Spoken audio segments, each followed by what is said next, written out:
Welcome to your sleep story.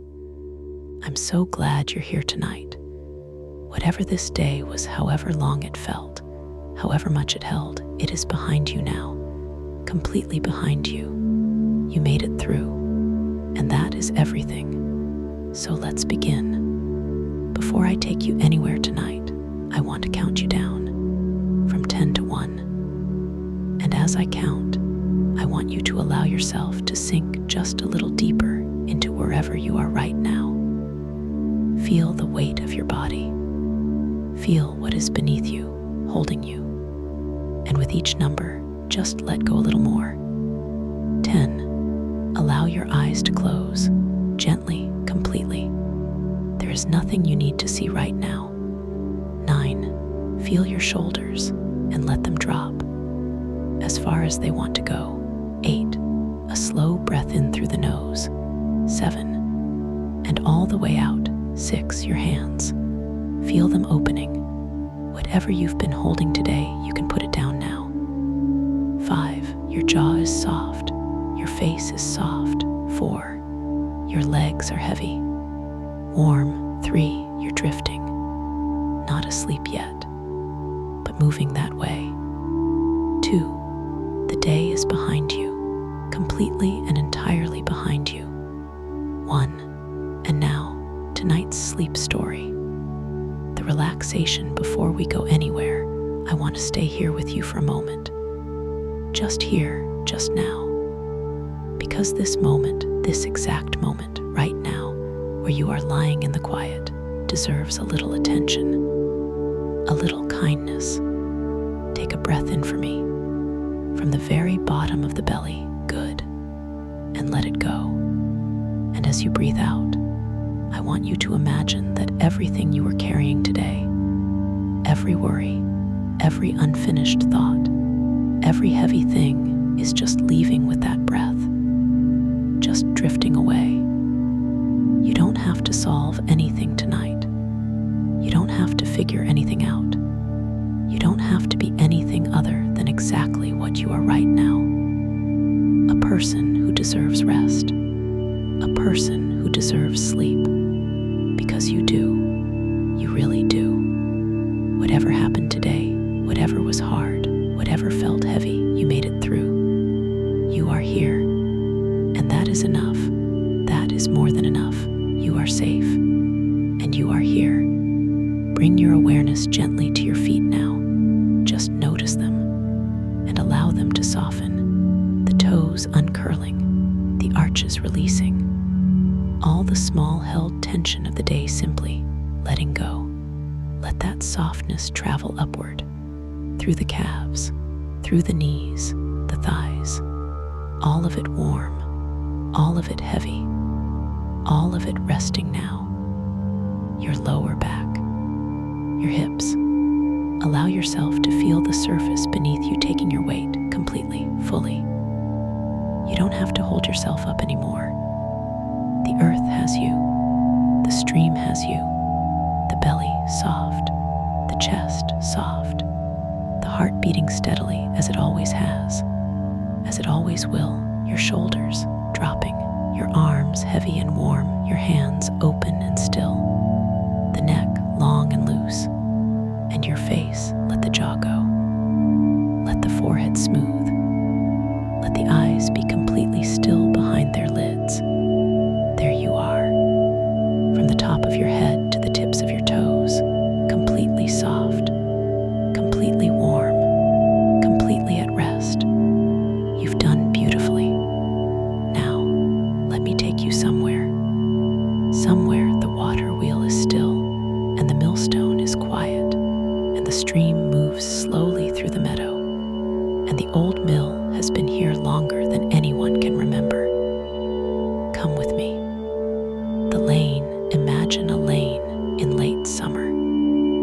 The kind of lane that gets narrower as it goes. It begins as a proper road, 2 lanes, though barely, and then gradually, as it winds further from the village, it loses confidence. The tarmac gives way to gravel. The gravel gives way to 2 tracks with grass between them. hedges close in. Old hedges, the thick, layered, diverse hedges of an old English countryside lane, hawthorn and field maple and spindle, and the occasional oak that has pushed up through the hedge and now stands above it, its canopy spreading over the lane, and the lane too narrow to have done anything about it. The light through the oak, dappled, moving, the afternoon already giving way to evening without quite admitting it.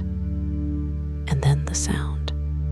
Before you see anything, the sound of water. Not fast water, not a rushing stream, not the urgent sound of water in a hurry. The sound of water that has found its pace and is keeping it. A low, continuous, varied, completely peaceful sound. The sound of the stream. The lane bends, the hedges open, and there it is, the mill, the old mill, stone. Of course, stone. Everything old in this landscape is stone. The buildings growing from the land they sit on. But this stone is older than most. Mill has been here since the 16th century, or so the county records suggest. The first mention of it in a document from 1547. 475 years. In that time, it has been repaired and extended and allowed to fall into disrepair and repaired again. The current building is not purely from 1547, but the foundations are. The walls of the oldest section are 475 years of this stream, of this wheel, of the grinding of grain. The mill is not working now. It stopped working commercially in 1932. It has been preserved, a private preservation, not a museum. A family owns it. They maintain it.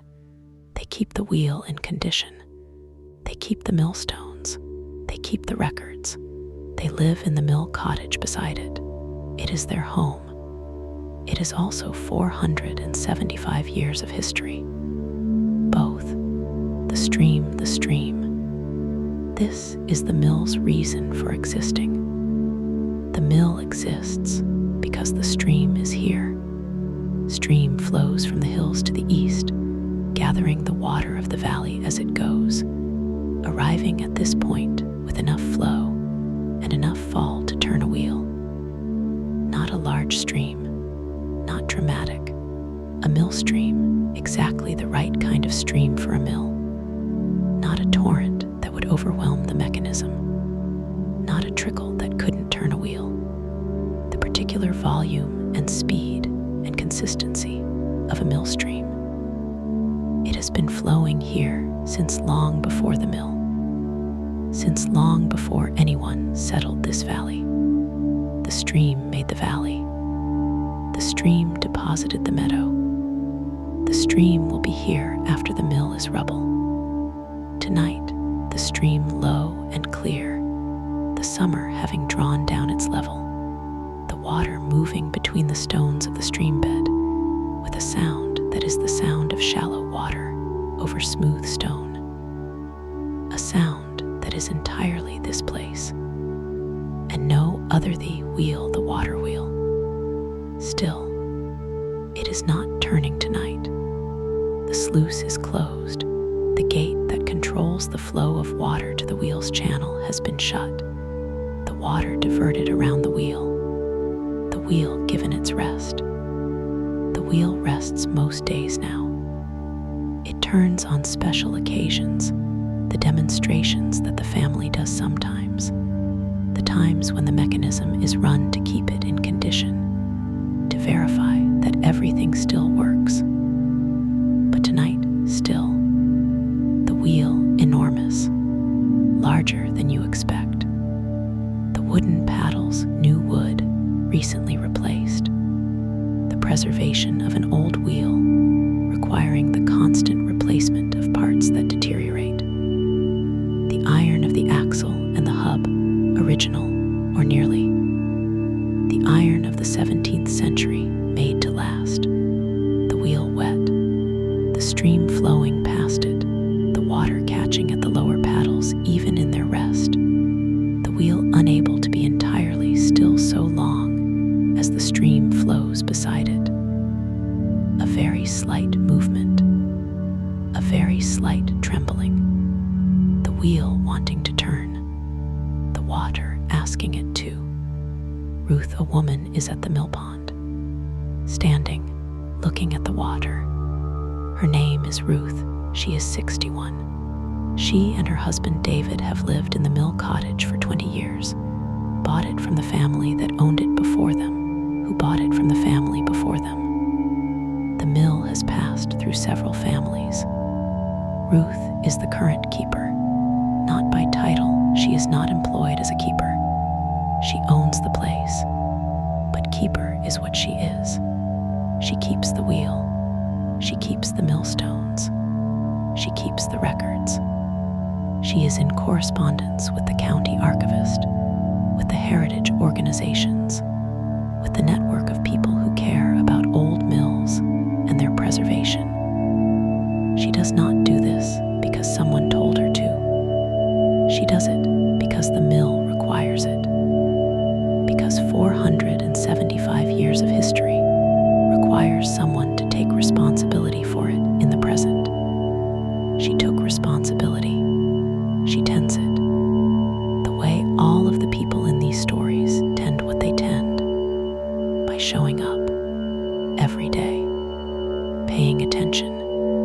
The mill pond above the wheel, the mill pond that the stream feeds, that provides the head of water to run the wheel when it turns. In the evening light, still, the surface of the mill pond calm, the willows trailing their branches into it at the edges, the weeping willows that were planted, or that planted themselves along the pond's bank, their reflections in the water, the surface of the mill pond, a perfect mirror, the willows inverted, the sky inverted, the first bats. Over the mill pond, the pipistrelles, small and quick, their flight the erratic, quick-changing flight of echolocation-guided hunters. They appeared 10 minutes ago. They will be here until full dark. The mill pond is their hunting ground. The insects that gather over still water, gnats, midges, the small flies that emerge in the evening from the water's surface, where they spent their larval stage. All of these are the bats' quarry. The bats tracing the pond's air, working it, the same pond, the same bats, or the same species of bat, generation upon generation, working this pond since before the mill. The smell of the mill, you walk to the mill building. The door, old oak, iron hinges, a latch. Ruth has left it open. She always leaves it open in the evenings. You push it. The smell, flour, or the ghost of flour, the flour that was ground here for 300 years before the mill stopped working commercially. The stone of the walls and the wooden floor and the ceiling beams have absorbed decades of flour dust. The smell of it released very slowly, still present after nearly a century of non-production. Old flour, the oldest, most deeply settled smell of this building. And beneath it, the stone, the limestone of the walls, its own mineral smell. And the wood, the old timber of the mechanism, the shafts and the gears, and the wooden parts of the mill's interior. Old wood, slightly dusty, slightly waxy from the treatments that preservation requires. And the water, the smell of the stream finding its way in, the cool, slightly green smell of moving water in summer. All of it together. The smell of the mill. The smell of 475 years of one purpose, the millstones, inside the mill. the millstones, 2 of them, the bedstone, fixed, and the runner stone above it that rotates. When the wheel turned, the mechanism translated the wheel's rotation into the rotation of the runner stone, the stone turning on the stone, the grain fed between them through the eye at the center, the flower emerging from the edges. The millstones are large, much larger than you expect, 1.5 meters across, perhaps more. The stone of them granite, from a quarry that supplied millstones to this region for centuries. The surface of each stone dressed, the pattern of furrows cut into the stone's face, the pattern that channels the grain and the flour and directs the grinding. You run your hand across the surface, the stone cold, the furrows deep. This stone ground grain. How many times? How many sacks of flour? How many loaves of bread? How many people fed? The stone knows, in the way that stones know, in the wearing of the surface, in the polish of the runner's face, where the grain has passed countless times, in the particular smoothness of the places where the work was always done. The millstones, still here, hash the sound of the stream from inside the mill, the stream, the sound of it different from outside.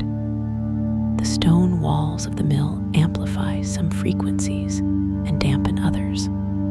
The result is a particular version of the stream's sound, lower, perhaps, more resonant.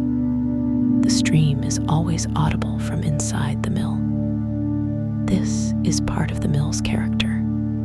The building built in relationship with the water, close to it, dependent on it, always in earshot. The water saying, I am here. The mill saying, I know. Ruth hears it always, in every room of the mill cottage, in the sitting room in the evening, in the kitchen in the morning, in the bedroom at night. The stream, always the stream. She cannot sleep without it now. If she stays somewhere away from the mill, in a city hotel, in a friend's house in a street away from water, she notices the absence. She lies in the dark and listens, and what she hears is not the stream, and she knows she is away. The stream is her home's voice. David, Ruth's husband. He is in the cottage. She called to him when she went to look at the mill pond, and he waved from the kitchen window and went back to what he was doing, which was the accounts. David does the accounts. He also does the maintenance schedule, the repair logs, the correspondence with the suppliers of heritage materials, the specific mortars, the specific oils for the timber, the specific stones for the channel lining. He and Ruth divide the mill between them. Hers, the history, the archives, the correspondence with the heritage world. His, the practical keeping, the maintenance, the substance of the preservation. They have been doing this for 20 years, without discussion, without formal arrangement, simply knowing what each is good at, knowing what the other does not need to be asked to do, the way Ingrid and Lars know without discussion, the way all long partnerships find their arrangement. The accounts tonight, the stream outside, the mill around him, his mill. The evening on the MILLBANK, you sit on the bank beside the stream, the bank where the mill meets the water, the stone of the mill's foundation going down into the stream, the water running past it, the bank on the far side, the meadow,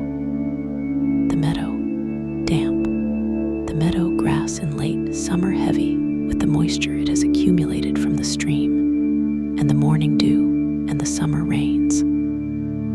very green, the rushes at the water's edge. The kingfisher,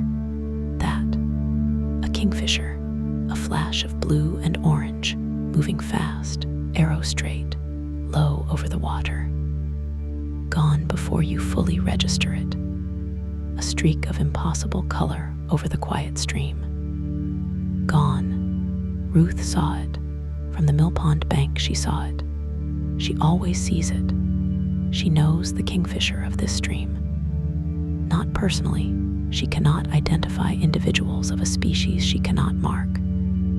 But she knows that there is a kingfisher, that it has a territory that includes this stretch of stream, that it fishes here in the mornings and sometimes in the evenings. She has been seeing it, or its predecessors, for 20 years. The kingfisher of the mill stream, blue and orange, gone. Ruth's tea, she makes tea. In the mill cottage kitchen, the kitchen that has the stream on 3 sides of its view, the windows looking out on the water from 3 angles. She brings it to the bank, 2 mugs, yours and hers.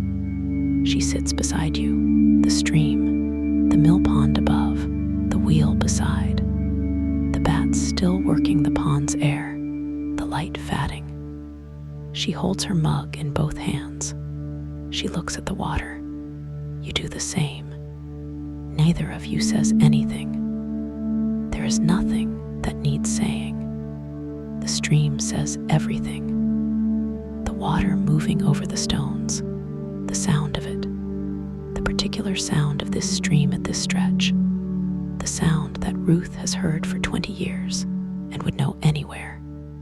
Her stream, her mill, her evening, the wheel in the evening, the wheel in the fatting light, the sun going behind the hill to the west, the mill cottage in shadow now, the stream in shadow, the mill pond going from the gold of the reflected afternoon to the gray-green of early evening.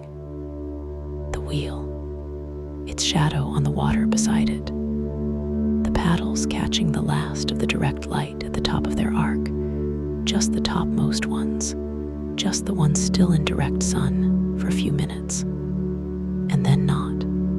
The wheel entirely in shadow, wet and gray and still, but present, still present. The wheel that turned for 300 years, that ground the grain, that fed the people, that is kept now by Ruth, in condition, ready, should it ever be needed.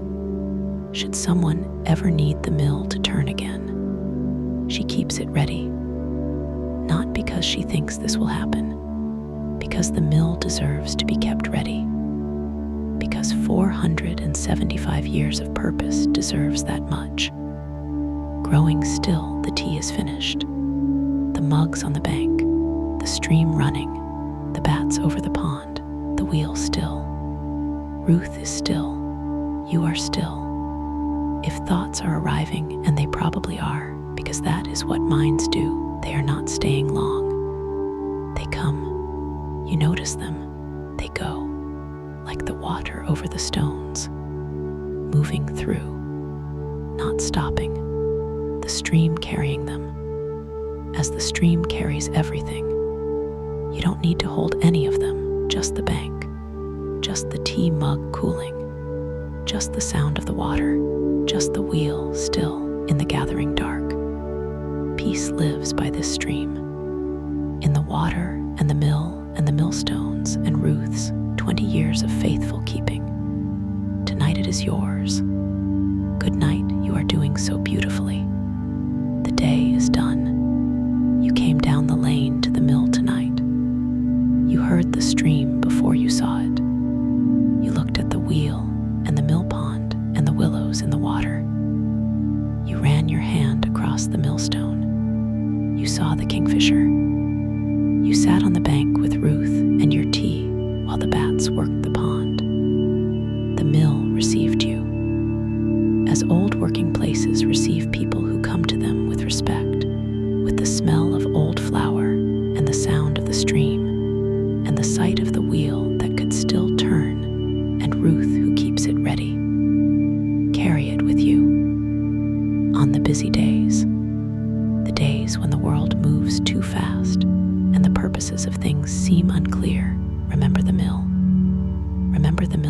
stones worn smooth by the work.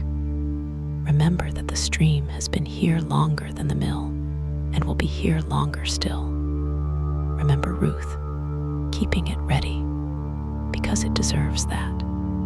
Because 475 years of purpose deserves someone to keep faith with it. You know the way here now, but tonight you are already here. The stream is outside. The wheel is still.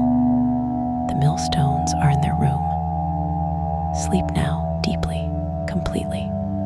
You deserve every stream-soft, stone-old, flower-scented, wheel-patient, meadow-green moment of this rest. Every single one. Good night. Sleep well. The mill through the night, the stream at night, the stream at night. It does not sleep. It cannot sleep. It is water moving on a slope, and while the slope remains, the water moves. The stream does not choose to flow. It flows because it must. This is not a limitation. It is simply what a stream is. A stream is water that is always arriving and always leaving. The water that is in this stream now, this water tonight, has come from the hills to the east, from the aquifer beneath the fields, from the rain that fell last month on the high ground. Tomorrow it will be further, downstream, on its way to the river, on its way to the sea. This water, these particular molecules, here tonight, gone tomorrow, but the stream remaining. The stream is always here, the water always different, dream always the stream, the same paradox as the fjord, the same paradox as the river village, water that is always moving and therefore always present, the stream at night, moving.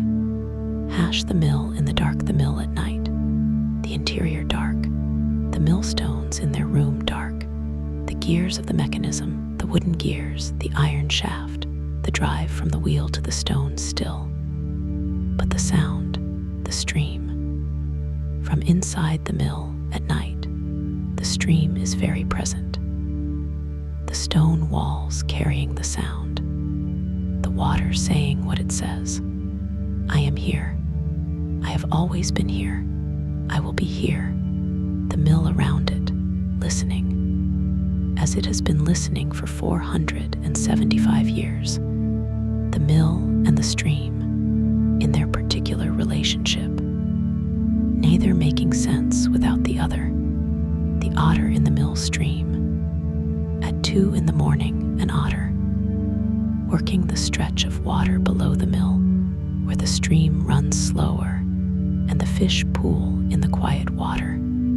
The otter sleek, low in the water, moving with the particular fluid efficiency of an animal entirely at home in water. Ruth has seen it. Not tonight, she is asleep. But she has seen it on the occasions when she was awake in the night for other reasons and looked out the window. The otter in the mill stream. She does not tell many people. The otter is private. The mill stream is private. These things belong to the place. She tells the county wildlife recorder. She tells David. That is enough. The otter doing what otters do, fishing the night stream, not knowing the mill, not knowing Ruth, simply knowing the water, and the fish in it, and the night. What the millstones remember the millstones. In their room in the dark, the bedstone and the runner stone separated now. The runner stone lifted from the bedstone when the mill stopped working. The separation preventing the stones from bonding where the flour residue might seal them together over decades. The surfaces of them, the dressed faces, the furrows cut to direct the grain and the flour, the furrows worn in the places where the work was most intense, the outer edges where the flour was expelled, the stone the center. The where tells the history. How many times the runner turned on the bedstone. How many tons of grain passed between them. How many loaves of bread began here. The stone cannot count, but the where records, the millstones keeping their account. In the wearing, in the smoothness of the places most worked, in the roughness of the places less so. The honest record of a working life. The wheel at dawn, the wheel in the first light. The sun coming from the east, the mill cottage in shadow, the mill building in shadow. But above the mill, the sky already light, the wheel wet, the dew of the night on the paddles, the stream running past it, the stream doing what the stream always does, asking the wheel in its rest. Ruth comes out at 7. She always comes out at 7. She stands by the wheel. She looks at the stream. She checks the mechanism, the sluice gate, the channel, the paddle condition. Everything she checks, everything in order. She thinks about running it today. She runs it periodically. The maintenance run, the wheel turning for half an hour to keep the bearings free, to verify the mechanism, to give the wheel the movement it was built for. She decides, today, she will run it today. She reaches for the sluice gate lever. She opens the gate, very slowly, the water finding its channel, the wheel trembling slightly as it always trembles in the stream's presence, beginning to move, slowly. Then, with more confidence, the wheel turning, as it has turned, for 300 years, before it was asked to stop. It turns, the sound of it, the creak of the old mechanism, the splash of the paddles entering the water, the rush of the water on the moving paddles, the sound of the mill working. Ruth stands and listens. This sound, this is why she keeps it. The sound of it working, the wheel turning, the mill alive, even for half an hour. It is alive. The stream is moving. The mill is still. The millstones are in their room. The wheel is waiting. The otter is in the water. Bats have gone to their roosts. The kingfisher is on its perch. The meadow is wet. Ruth is asleep. David is asleep. The stream is always arriving, always leaving, always here. The mill beside it, 475 years. And the stream was here before the mill, and will be here after. And you are sleeping deeply, completely, peacefully, by the old mill, beside the sleeping stream, the water running, the wheel waiting, the millstones patient, the flower ghost in the walls, the kingfishers root through the air, all of it held by the stream, by the mill, by Ruth's 20 years. This is exactly where you should be. This is exactly what you deserve. Every stream soft, stone old, flower scented, wheel patient, meadow green moment. Every single one. You are safe. You are held. You are at peace. Good night, dear friend. Sleep well. Sleep deeply. Good night, and